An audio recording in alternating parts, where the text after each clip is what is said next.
Hello, Star Trek fans. Welcome to ReBingeIT. This is the ReBinge Star Trek Voyager podcast. My name is Kim. And my name is James. And we are rebinging Star Trek Voyager from the beginning, one episode at a time.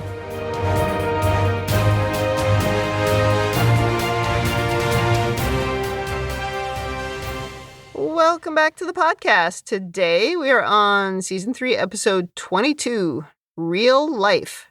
This episode aired April 23rd, 1997. Before we talk about this one, anything to say about last week's episode, before and after? I really liked that episode. It was really good. Yeah, it was good. We had some questions. Yes. Typical in time travel. You can question yourself to death. Very timey-wimey. Yeah, with the timey-wimey stuff. Yeah. But overall, it was good, considering we've had some really terrible episodes lately. This is a weird part of the Voyager show. It's been very bumpy. There have been good ones and clunkers, and then real clunkers. And we'll see where today's falls on that scale. Is it bumpy? Is it not? You have the notes, so over to you. We open with a strange scene that looks like something from a 1950s sitcom, with a mother arranging the children to see the father off to work. It seems very stilted and also seems very Aryan with the perfect blonde family. And didn't the furnishing sort of remind you of Bashir's spy program? Yes. Remember? Because we were like, it's a little 60s, it's a little modern, but modern in terms of 90s. And then sort of 70s thrown in there. Yeah. It's all very sort of stilted and weird and has this sort of view of the nuclear family. Mm-hmm. It reminds me a bit of WandaVision in like the throwback to the 50s, the sort of Leave It to Beaver kind of thing. There were many episodes like that or many scenes like that where they were back in some old-timey TV show. Yeah. But this episode would have been better if Agatha had turned up. And we see that the father of this weird nuclear family is the Doctor. Yeah, he comes down the stairs with his coffee. Right. His family's waiting for him by the door so he can go to work and everyone can say goodbye. It is total cheeseball. Oh, yeah, it's really weird. I think it's the wife in this scene. I'm not sure. I wrote the line down, but I'm not sure who said it. But I think it's the wife, and she says, save yourself for the important things. Like, meaning, don't just work all the time. Yeah. And it's like, what does this fake person of a doctor do in his spare time? This is what he does.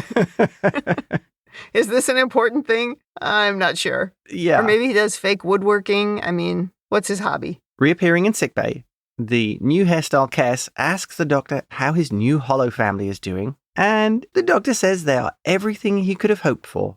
And into the opening credits. It's interesting to wonder why he thinks this is what it's like. Where did he get the impression that this perfect family with these perfect children and the perfect wife was realistic? Right. Where is he getting his source material? What is he watching? Yeah. Because I find it funny for a couple of reasons. First is, why in a more culturally advanced society and socially advanced society would you be trying to create some kind of throwback to an old social norm? Yeah. Wouldn't ideas of equality be more appealing to the Doctor? Well, it's just like this stupid thing he did a couple episodes ago where he pulled on characters out of ancient history to them and then tried to use them to upgrade his program. Right. It's the same thing here. What are you doing? Pick something more modern or talk to the people around you and get an idea of what's more realistic. But yeah, this is some bizarre idealistic image that he has, as if he would have watched TV in the 60s. I mean, it doesn't make any sense. So this is kind of boomer inspired. Yeah. I mean, it kind of is. But yeah, God forbid that all the adults in the house have the same agency. Back to Janeway recording a log, and Voyager is on the way to a rendezvous with a race called the Vostagai at their space station. I will note here, she says, seemingly friendly. And as it's the Delta Quadrant, they're probably really evil and want to suck your brains out and steal your ship. Yeah, we've had some other aliens seem friendly. Yes, seemingly friendly in the Delta Quadrant means definitely the bad guys. They definitely want to suck out your brains. Arriving at the station, Harry can only find debris and a strong disturbance in the Force. And on the view screen, we see the remnants of the space station, again suffering a little from late 90s digital effects. Oh, yeah. Harry can't find any life signs, and the destruction happened less than an hour ago. Tuvok cannot find any recognizable weapon signatures. So we have a mystery. Tuvok's mysteries. Janeway does mention that there were 60 scientists on the station. So clearly, I think the implication is they were up to something nefarious before they blew themselves up. Oh, maybe. You mean this whole thing we're about to encounter might be a weapon? Yes, I have an over-analysis point on that. Okay. Harry does find a strange pattern emanating from subspace. Chakotay describes it as a kind of wake, and Janeway orders Tom to set course and follow. I mean, after all, how dangerous could it be? It just destroyed an entire space station. Let's go chasing after it. Very Janeway to go chasing after that. Yes. In sickbay, B'Elanna is doing some diagnostic work on the Doctor, and hopefully she won't ignore any anomalies in his program this time and then come back to fix it later. Well, especially because that version of the Doctor tried to kill her. Right. Apparently they're still letting the Doctor tinker with his program, to which my response is, oh, what? I didn't get that impression that he was allowed to tinker, but he was allowed to do other things that might influence himself, like this holoprogram. Yeah. I didn't get the idea he was programming anymore. Did you? Yeah. Oh, that's bad. If he is, this should be very heavily supervised. Because it would be like if you had a member of the crew who was experimenting on their own DNA in their free time. Well, we've already proven how dangerous it is, so why would we allow it? I don't think that's what's happening. Yeah. I think he's just tinkering by having different experiences like the one we're about to encounter, or I guess already have encountered in this episode. Yeah, that would be a much safer way of carrying out experiments. Well, except it's not terribly different, really, from what he was doing in pulling old characters up and then trying to learn from them. But I guess in that case, he was actually tinkering with his code, and here he's just experiencing it. Yeah. Right. It would have a different effect on the program. It would have a different effect, yeah. Okay, all right. The Doctor tells Kes and B'Elanna about the family, and it describes everything as going really well. And he invites B'Elanna and Kes to dinner. I assume you have an observation there about the Doctor using the term little woman? Oh, yes, I do have at the end of this scene. Let's not call her the little woman. First of all, she's not even a person. She's a hologram. You know, she's a character made up. But secondly, let's not do that. Also, two things from this scene. B'Elanna's hair is terrible. What is going on with this hair? They've pushed it way back at her forehead. She looks ridiculous. Trying to look a bit more Klingon. I think they did that before, and I don't think it's an upgrade. But here's a perfect example of where experiences could impact him in a positive way, where he calls the wife in the program the little woman, and the two women in this scene don't say anything or do anything about it. And it's a thing I complain about all the time. Don't just let stuff like that go. Yeah. It's a perfect opportunity to say, well, that's not great. That's not really appropriate. But you're just diminishing her role in your family, and she is a person as well, if she were real. But it's like, don't fall into that habit. But they don't do anything, and I dispute that. Certainly women of the future who already are used to equality, maybe it's different here, now, today, not maybe, definitely. But in the future, you would hope they'd be like, why would you call her that? What does that mean? Yeah, what's that supposed to mean? Right. And we cut to a weird-looking dinner party with B'Elanna and Kes, with a style that, like you said, it looks like a mashup of like the 60s with some 70s thrown in there. It's kind of odd. And some very uncomfortable chairs. Oh, yeah, those chairs look horrific. Yeah. And I do like how the Doctor is still in uniform. Yeah, I had a note about that, too. It's like, why is everybody dressed casually and the Doctor's in a uniform? And he has also picked another name. He is going by Kenneth in this scene. I don't know why, but it drives me crazy, this thing with the name. We also see how the family just fawns over the Doctor. Yeah. I can see why he likes this holo program. It definitely appeals to his ego subroutine. Yeah, and the kids are saying how amazing he is and brilliant, and it's okay. We have to give a shout out to the actor who plays the wife and mother, because she's hilarious in the scene, actually. She's playing it with this, like, ridiculously campy style, like it's a spoof of, like, the Brady Bunch. Yeah, I can see that. And the way she's made up is also very interesting. Yeah. Like, her hair color is peculiar. Definitely not a natural human color. Yeah, and the way they're all dressed, it just, the whole thing is weird. I will go back to, what has the Doctor been watching? I don't know. Happy Days? No. I did think at one point maybe it was Leave It to Beaver, but that was in black and white. It would have been funny if the whole thing was in black and white. Oh. Well, we get an episode like that in the future. Yeah, we do.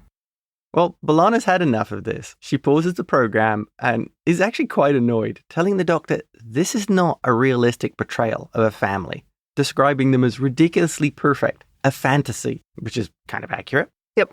B'Elanna does importantly point out that he'll not actually learn anything from these characters. And she does volunteer to tweak the program to bring it a little bit closer to life. And the doctor doesn't say no. No, but there have been these instances in the past where, like, Kes has just altered something that he was doing without telling him, and I think B'Elanna did the same thing, right? She could have just done that here. Like, this needs some upgrades.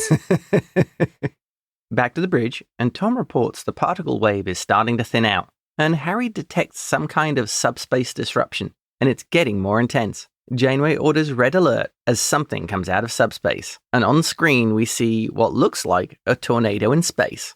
Now that was actually a good-looking effect. That was. And I'll also note that this episode came out about a year after Twister, so I think we know what inspired part of this writing. Maybe. This is a little bit hurricane-y because they talk about the eye of the storm at some point. Yep. But yeah, it's a good effect, and it reminds me a little bit on Deep Space Nine when they would show us an orb and it would make me think it was a migraine trigger the way it looked, and it was the same thing here. This was a little bit of a migraine trigger. Like, don't look too closely. It looks like two funnels stuck together. Yeah. Back from the ad break, and on the view screen, the wave is moving towards Voyager. Run away.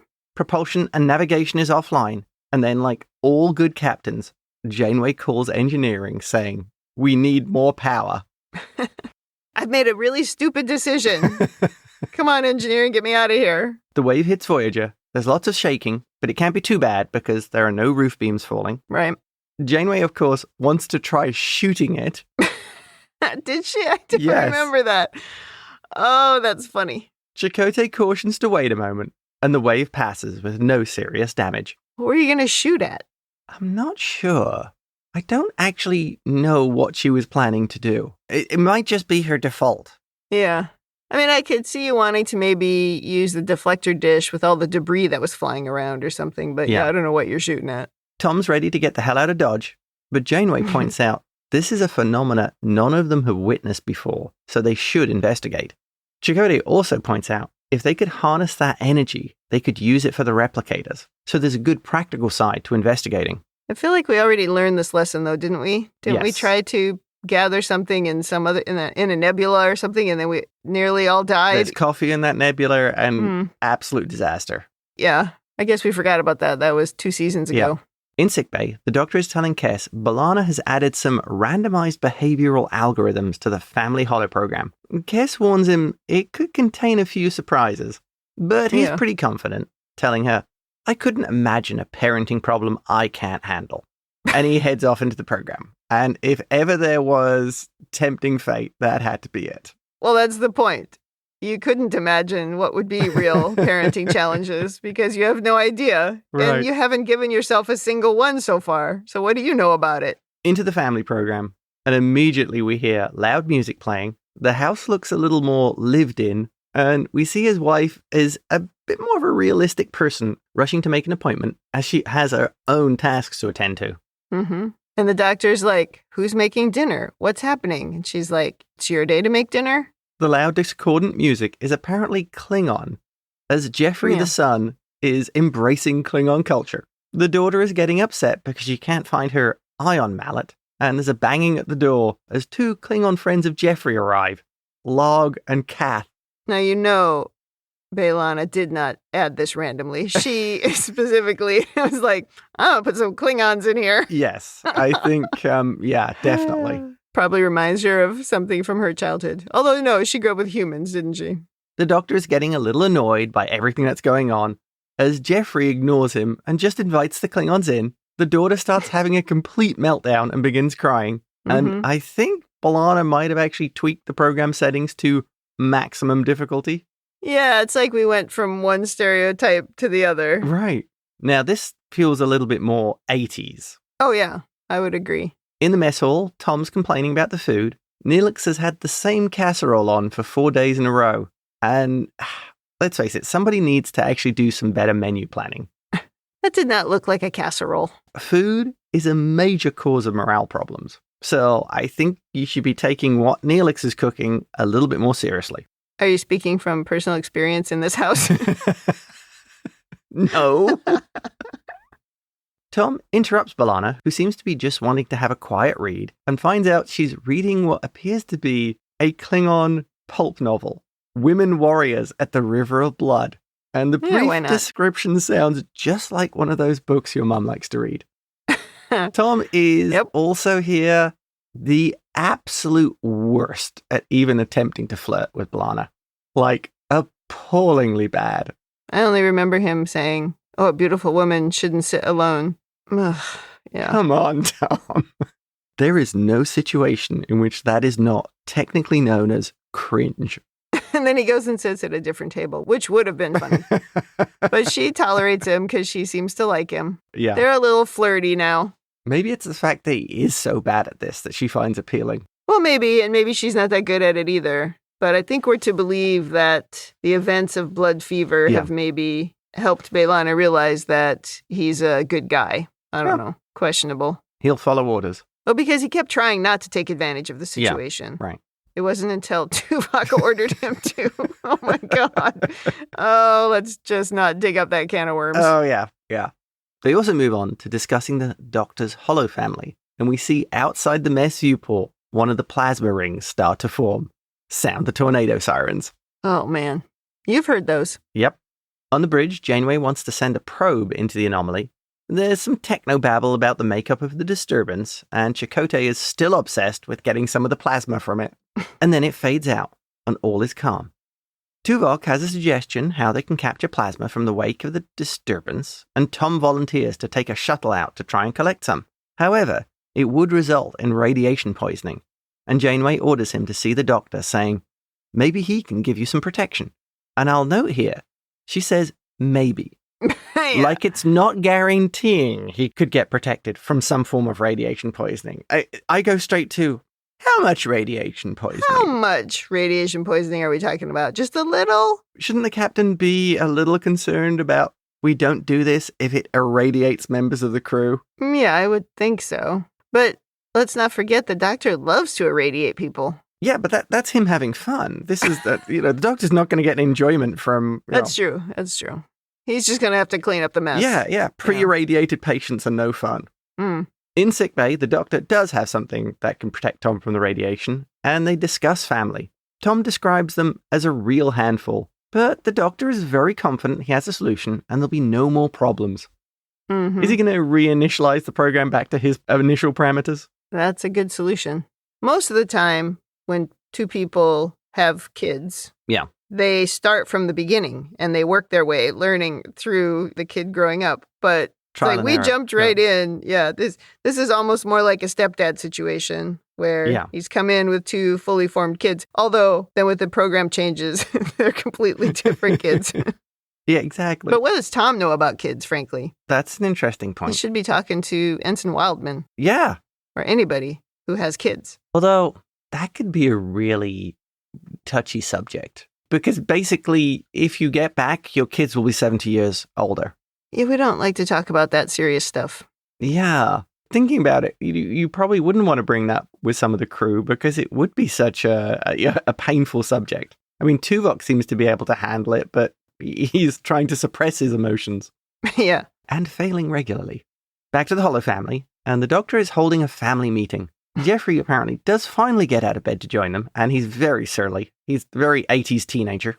The Doctor's solution to his less than idyllic family is a schedule and a list of rules and regulations, which upsets all the Holo characters. Mm-hmm. The Doctor telling them they all need to make sacrifices, which is kind of funny because he doesn't appear to be making any. Right. It ends up with a big family dispute. The son and the wife are not prepared to go along with this and all leave. And the Doctor's left alone with only his Holo daughter. Well, you missed the one part where the wife sort of questions what he's doing and he, gives her a little finger wave to come and talk to him. And I'm like, oh, no. Don't do that. Don't do that. Oh, dear. And this is the part where, obviously, because you have no experience. Yeah. And you think you're a genius at everything. You think this is the solution.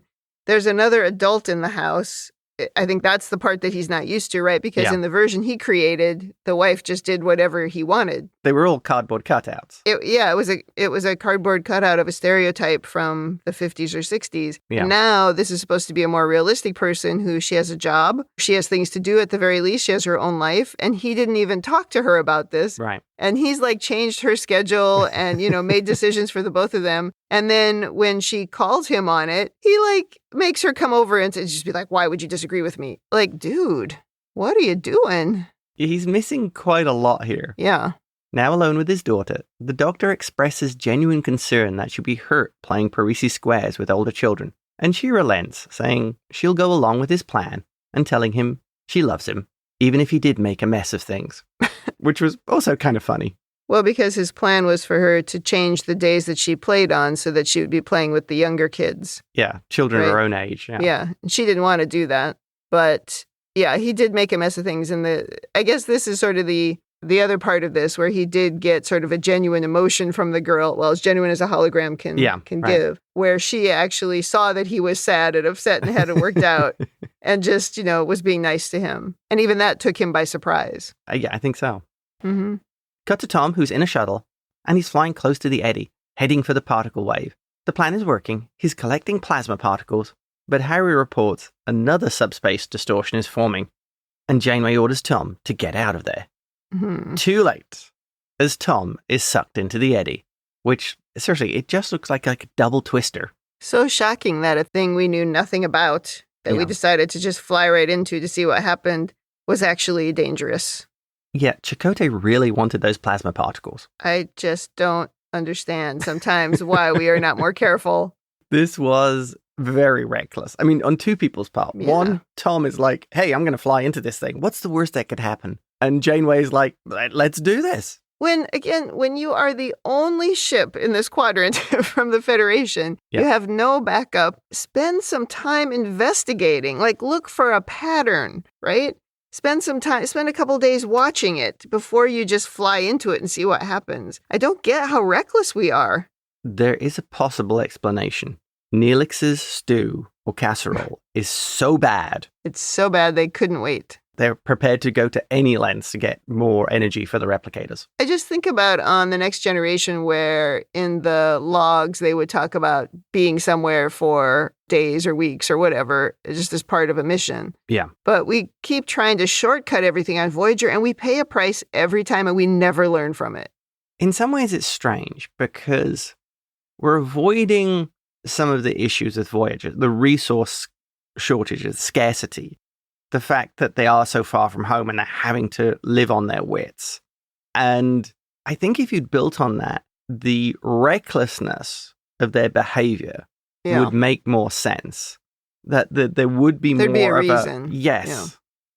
Look, we're going to run out of food. We don't have anywhere nearby we can actually stock up on provisions.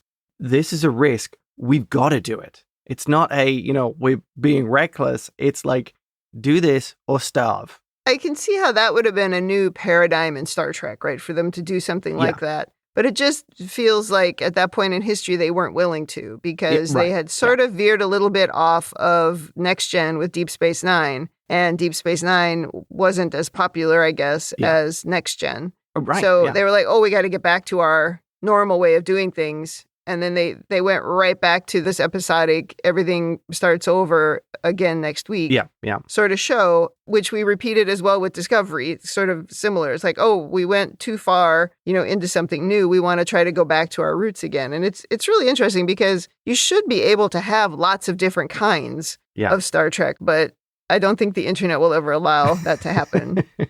And I think that's part of the appeal of trying different things. I agree. Like Lower Decks, right? That was fun. It was different enough. And even Prodigy was different enough that it was fun to try it. But I mean, I'm not saying I wanted it to turn into a show, where people are starving to death. I don't think I would have enjoyed that. But leaning a bit more into what would actually happen if you're in this place all by yourself, running out of resources. Yeah, I could see where, you could have some interesting stories about that. Right. Well, Tom is stuck in a subspace anomaly. And for the 90s, we see some really good effects here. with this sort of brightly lit area of space with the shuttle flying past lots of the glowing twister phenomena. It really actually looks pretty good. It was kind of like Interstellar. That's what it reminded me of. Oh. But really it's like a lake that it was flying over. Yeah. Off to sickbay, and the doctor is very distracted and finding it hard to concentrate. He tells Kes he's having problems with his family and can't stop thinking about them. She suggests he take the afternoon off and spend some time with them. So he goes back to the simulation. Returning home early, he finds his son with his Klingon friends, and the doctor starts questioning them. One Klingon tries to pass off his dagger as a Datag knife, but the doctor calls him out. The knife is actually a dagger used in the ritual of Cutlatch, and it's used as an act of ritual violence, a bloodletting in preparation for becoming a warrior.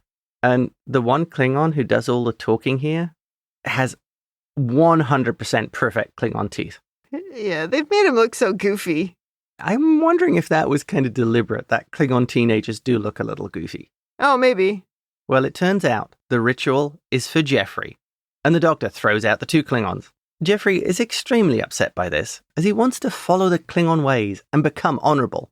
Yeah, but also he's a kid, so his view is going to be skewed.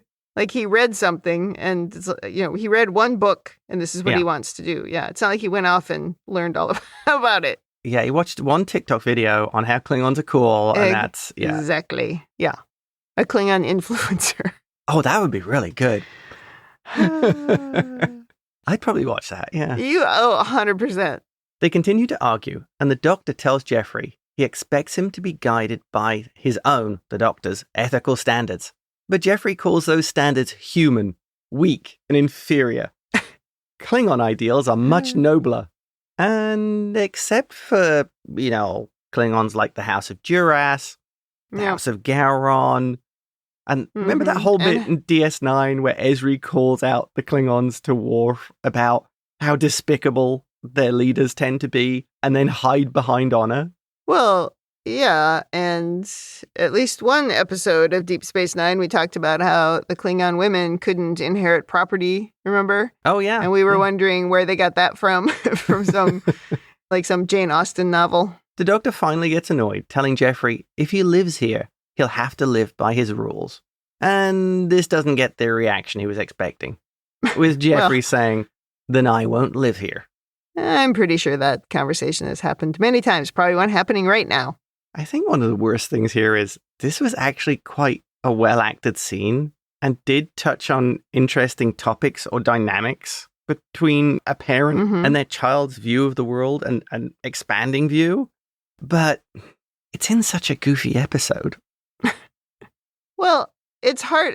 It's really hard to take this episode seriously because of things like this.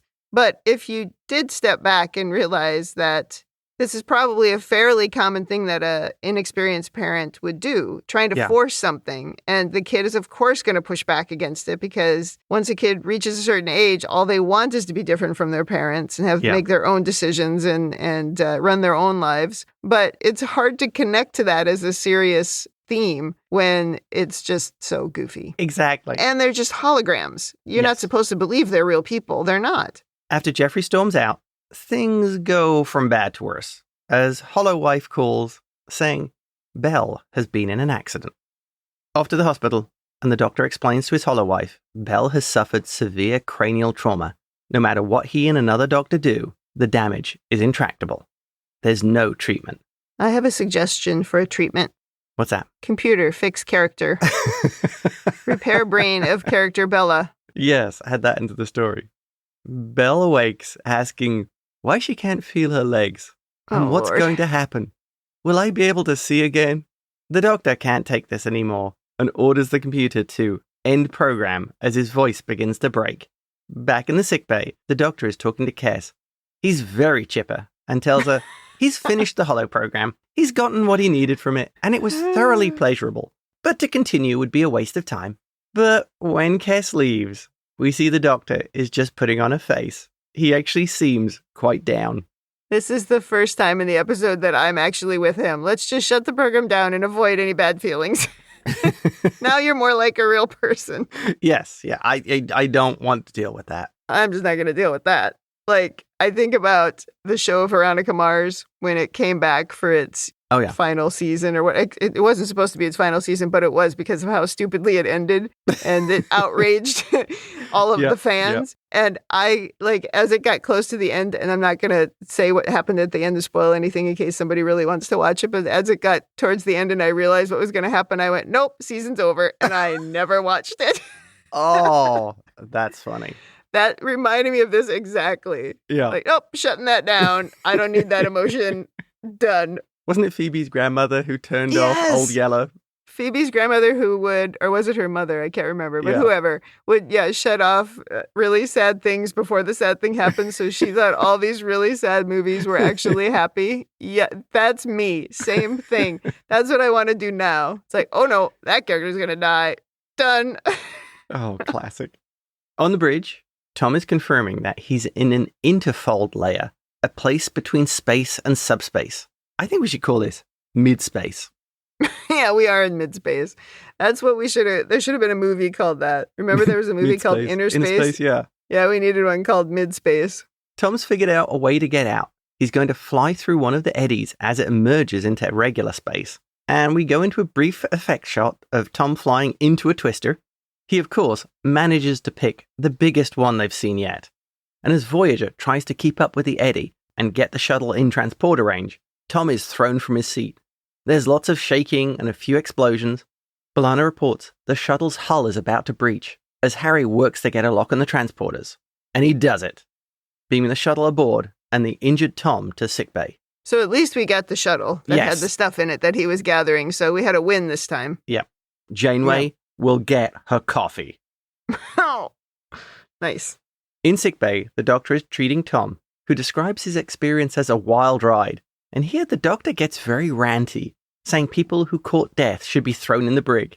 Oh, so Janeway'd be in there the whole time. Yeah, but remember, Janeway's a much more cautious captain than those old TOS guys. Yeah, sure. The doctor realizes what he's doing and apologizes to Tom, telling him it's his hollow family, and the character Belle is about to die.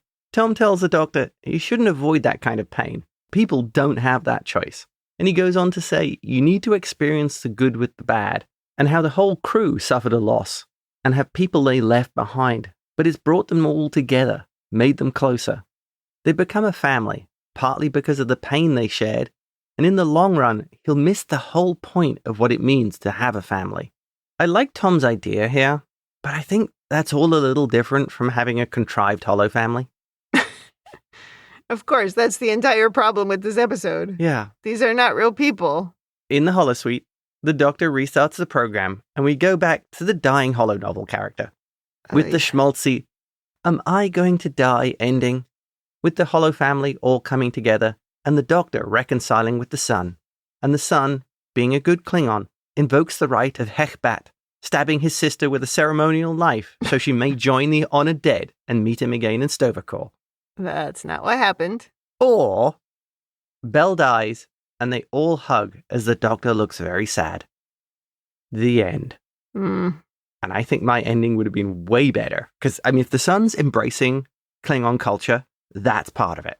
Yeah, but he hadn't maybe gone through the ritual yet, so he wasn't feeling that he was a Klingon. I don't know. Oh, I bet you'd get points for going up the honor scale for doing that.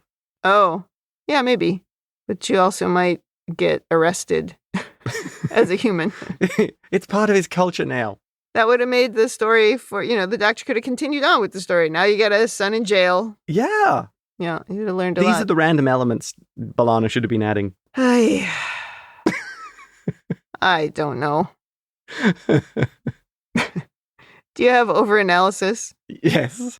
Could you say that less enthusiastically? I mean, it's not the first time that I've said, how do you analyze a hologram episode? Yeah. Or a holodeck episode. I'm dealing with the B story here. Okay. First of all, so these anomalies seem to be a thing coming through from subspace that were happening naturally. Yeah. Why were you building a space station in this area that you couldn't move if it was so unbelievably dangerous? I have a theory. Mm-hmm. These scientists were actually experimenting with something, maybe a new form of warp travel. Maybe. or some kind of method of creating subspace pockets, some technology that actually created this.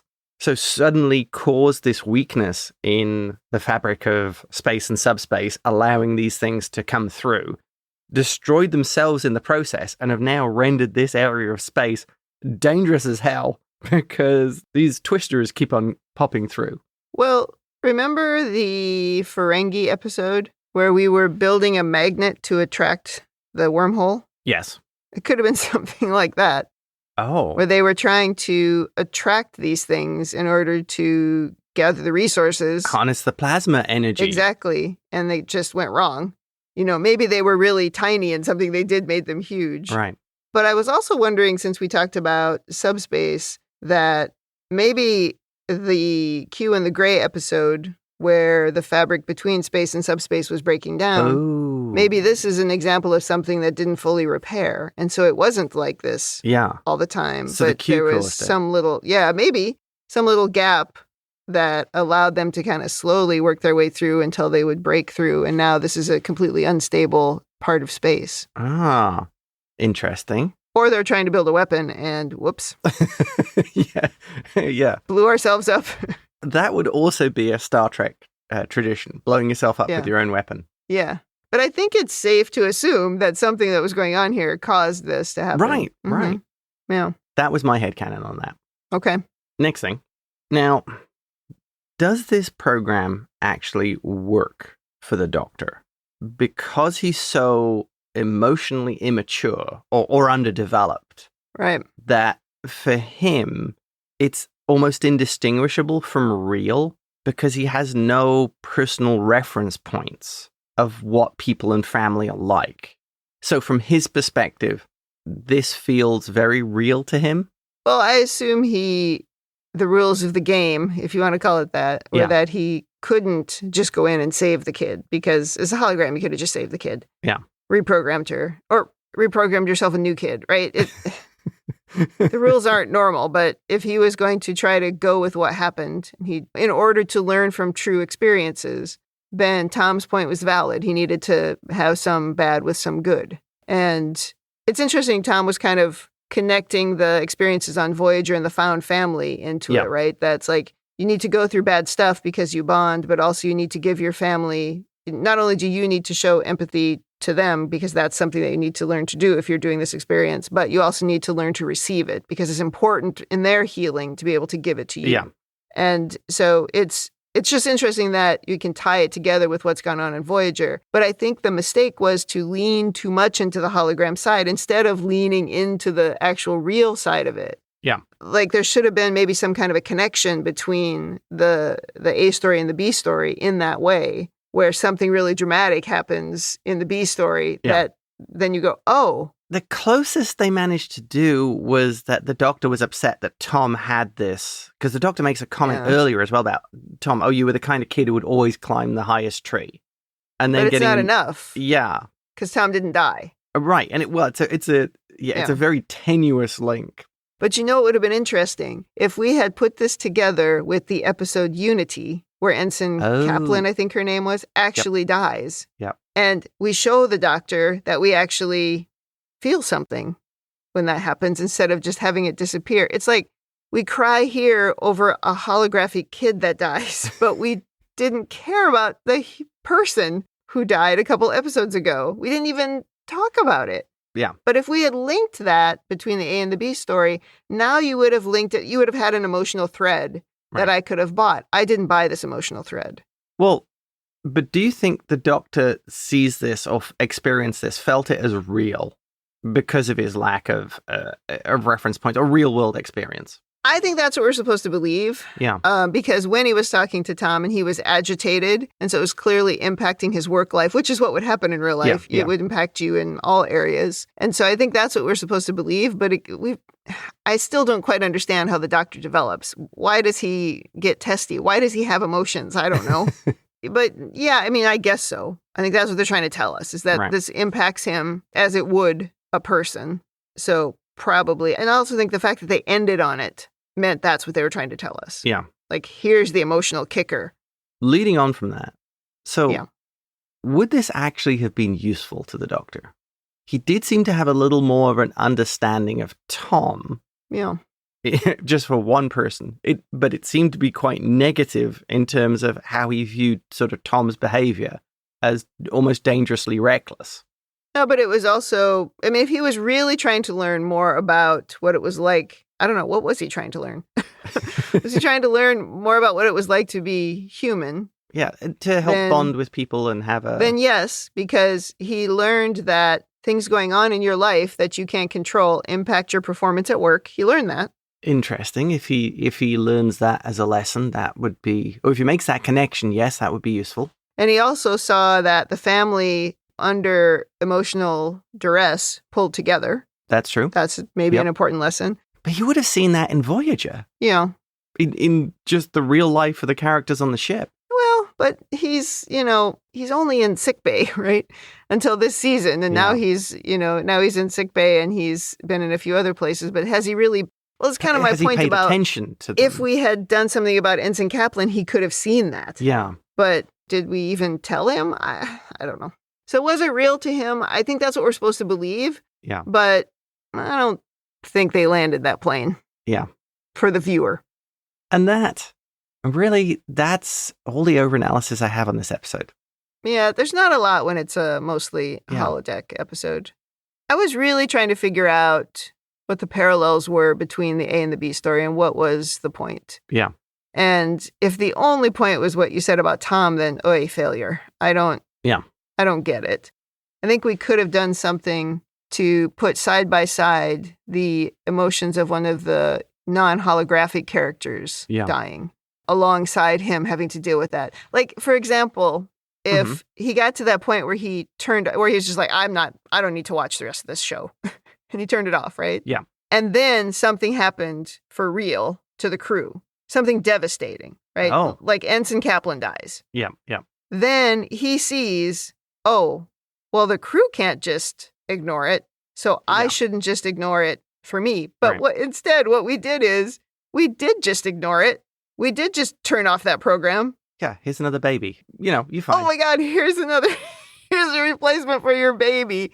It's totally fine. Yeah. It's not the same baby, but kind of the same. Sort of. Everything's fine. Yeah. But do you see what I'm saying? It's like, this. You can't then tell us that, but that's not what humans do. It's exactly what we've done every time somebody has died. So I think they just really tear at the fabric of their own story that they're trying to tell. And that's quite disappointing. I think it was right of B'Elanna to just randomize stuff. Although I think she put the Klingons in on purpose. But because that's what life is, right? Things are you just got to deal with what happens. You don't know what's going to happen. Right. And I think it was good for him to get that experience. That's probably helpful to him. It's like you can't always assume everything's going to be exactly how you expect. It doesn't follow a schedule and a plan. And he should have learned that lesson already, but okay, I'll give him that Well, one. that's where it comes back to his immaturity or lack of development. He wouldn't necessarily have understanding of them. How much of that is put into his program? Right. Probably not a lot. I found it really tough to watch this twice, but we've agreed we watch it twice. Once without notes, once with notes, right? So I did watch it twice. And I just found it really tough at the end because I get that they're trying to pull at my heartstrings. And Star Trek makes me cry all the time.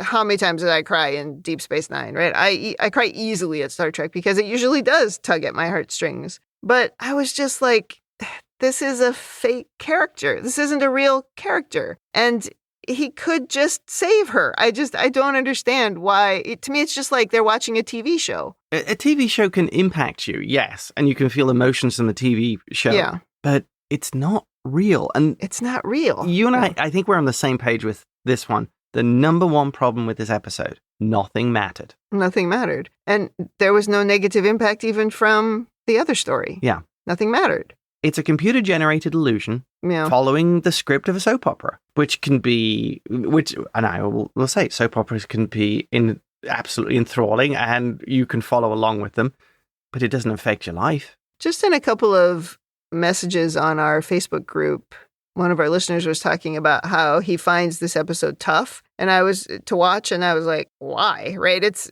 a hologram. But just in kind of his personal message that he shared with me, it's like, okay, could we find an additional layer here if we think about it? Like, and maybe it's not intentional. Maybe the writers weren't quite that clever, but obviously it impacted a person because of something that happened in his life, which we frequently talk about that, right? Everybody sort of takes stories differently because it's based on your own personal experiences. There just might be something that ties it together that other people just simply don't see. So someone watching this might connect to the doctor or the father, in this scene's kind of lack of empathy for his family. Yeah. And maybe that's something that they experienced in their life, or they're viewing themselves as the parent in that situation and thinking, oh, I was in that situation. I didn't react appropriately. And so then you can think about, okay, children, even if adult children, if they don't feel like they're getting the appropriate amount of sympathy or feeling or empathy or whatever from their parent, it's frequently because they don't recognize that their parent has their own stuff.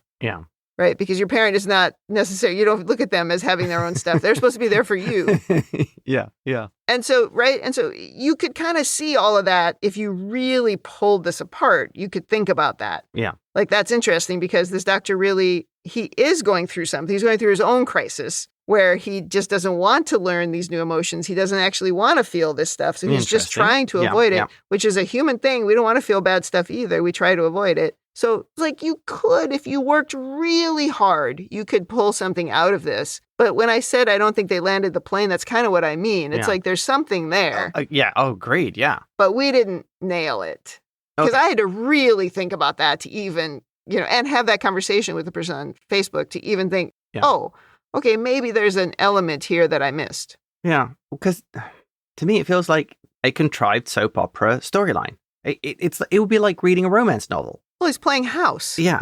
Like a kid. I have a theory of how you could make this episode work. Okay. If B'Elanna built a program based off the real-world family dynamic of, say, multiple members of the crew. So if you're like, he'd be living through actual events and trying to change them and probably failing.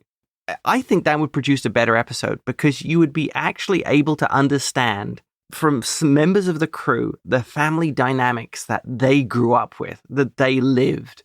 That's like, this isn't fake. Because somebody on the crew maybe did lose a sibling in an accident when they were a child. Sure. And the effect that would have on them. Well, Neelix did. Yes, that's right. He lost his whole family. And putting all of that into the narrative. So the Doctor would be experiencing not made-up soap opera characters, but actual observed and lived experience from members of the crew. So I think those events and going through them, it would give him a sense of realism. And you would be able to empathize because you would know what people went through. And if if the Doctor was able to feel emotions, which clearly he seems to be developing, he would potentially feel the same emotions or helplessness or happiness or sadness or whatever based on real events from the crew. Yeah.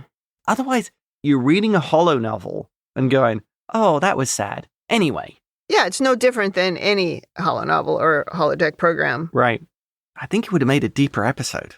Yeah, along with what I was saying, whereas if you had tied it to something tragic in the B story. Yeah.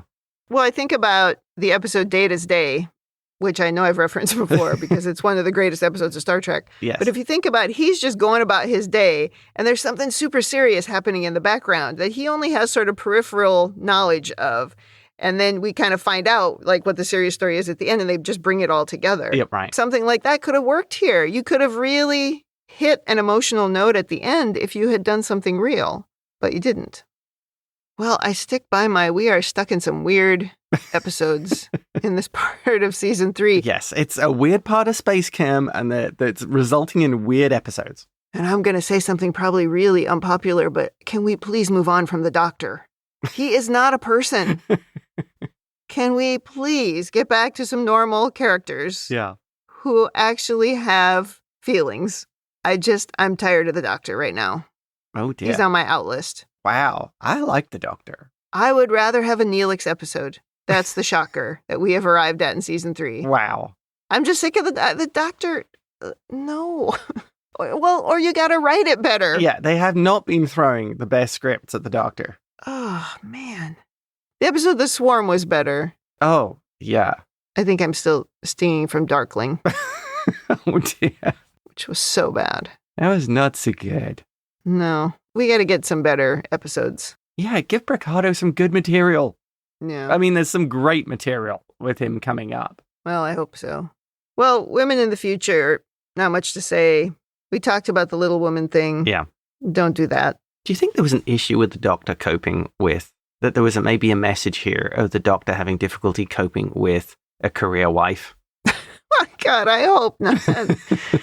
Oh, I really hope not. He was expecting a traditional gender role and she had a job. The traditional, that shouldn't exist anymore in this future. Why does it exist? Well, it exists because of the writers.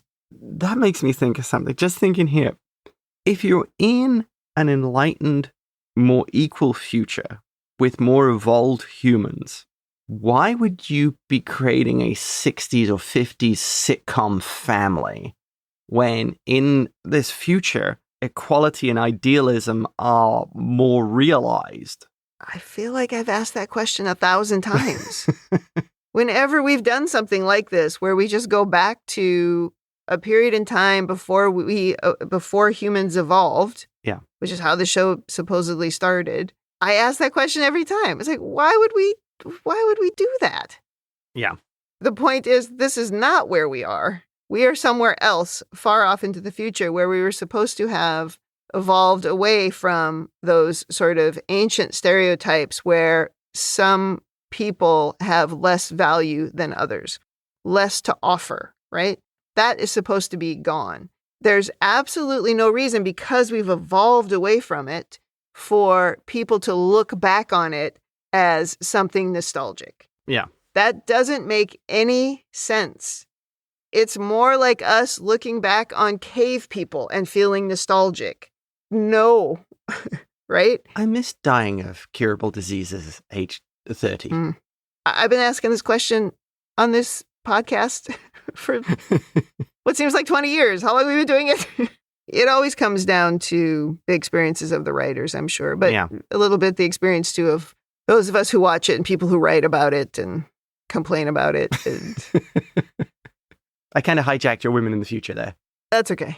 In Janeway's Leadership Corner, we are not cautious enough. I do get your point that we are supposed to think about it like they have an issue of scarcity and they would be a little bit more reckless because they might run out of food. We're supposed to think about that, but they don't play it, and I frequently forget about that. Yeah. But I just feel like all we had to do was sit there for a couple of days and try to model the behavior of what was going on, and we might have found a simple pattern that wouldn't have been so dangerous, but we just dove right in and then nearly lost Tom. But everything's fine, so it's okay. We got Tom back. We're okay. I think, too, about on Deep Space Nine, how characters like would go to Sisko to ask about their life, problems in their life, and love in particular. Sisko loved love more than anybody on that station. Yep. And I think it's interesting that the Doctor, trying to improve himself or evolve or whatever he's trying to do, it's frequently just with B'Elanna and Kes. Like, every now and then Tom, because Tom is in there usually getting patched up.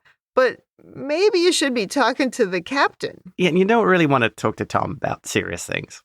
But you'd think his programming might have a bias towards talking to the captain.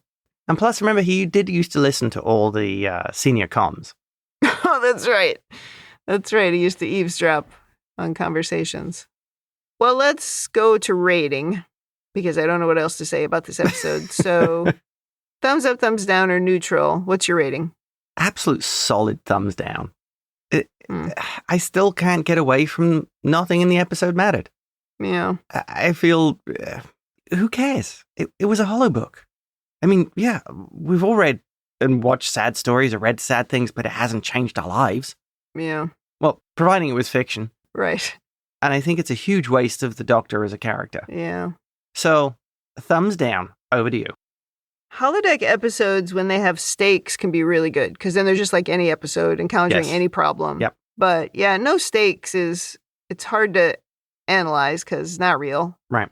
Nobody grows, whatever. It just nothing changes. It just is what it is. Arman Bashir, one of the classic holodeck episodes, actually had a value to it. It had stakes. Yeah. So yeah, I mean, I certainly don't want to give it a thumbs up. It's not very good of an episode. Yeah. It's not terrible. No. But I don't want to watch it again. So, I'll give it a thumbs down. All they had to do was connect the A and the B story thematically. And maybe I'm missing what the connection is, but I don't see it. The only connection was just with Tom. Which doesn't make any sense. Yeah. Yeah, I just don't think this is very good. So I was leaning towards, I'll admit, neutral. And then... Yeah, it's in between. Yeah, and on my second watching, I was just like, no, there's too many misses in it. Yeah, it's definitely in between neutral and thumbs down, and we're going to round down because I don't want to watch it again. I just don't get it. So, all right, I guess that's enough about that one. Well, not to give any spoilers, at least the next episode, I could do the podcast now without rewatching again. Wow. And looking at the thumbnail, I have no memory of it, of course. So I'm going to go watch it and try to, wash the taste of this one out of my mouth and hope for something better. Ah, yes.